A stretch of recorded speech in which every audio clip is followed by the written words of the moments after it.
अरे सुनव संगी हो सुनव मोर बात,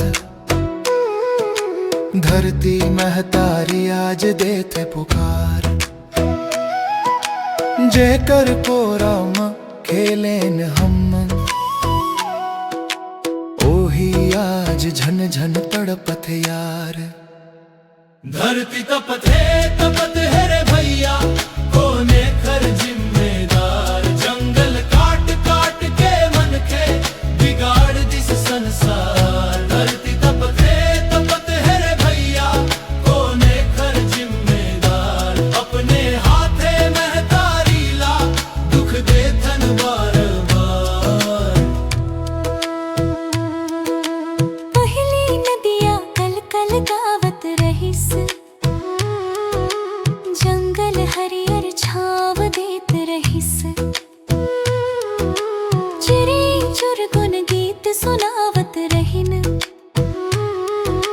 प्रकृति हा सबके संग रहिस। अब तरिया सूखत खेत जलत है, गर्मी देते मार। मन खे के लो भाई सन बढ़िस टूटत है आधार। कहाँ गे ओ हरियर बिहान, कहाँ गे फूलों के गंधन। गाड़ा गाड़ी धुआं और कचरा भर दिस माटी मजहर के पंथ। जेकर बर हम काटत जाबो उही रोवत जा। धरती महतारी के पीराला अब तक कौन बता। रोक दे भाई रोक दे अब अंधधुंध ये वार। आज बचावो जंगल पानी, तब्बे बाच ही संसार।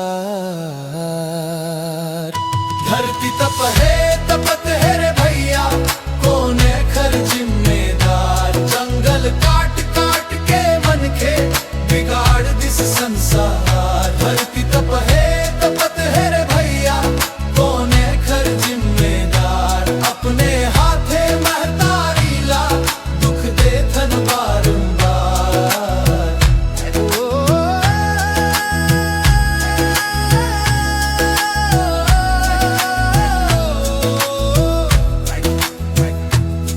एक झन दिया ला जला दे, एक झन बिरवा लगाए।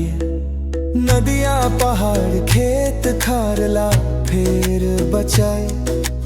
लोभ के रास्ता छोड़ दे अब कर दया के काम। धरती बाचही हम न बाचबो, यही असली नाम। धरती तप है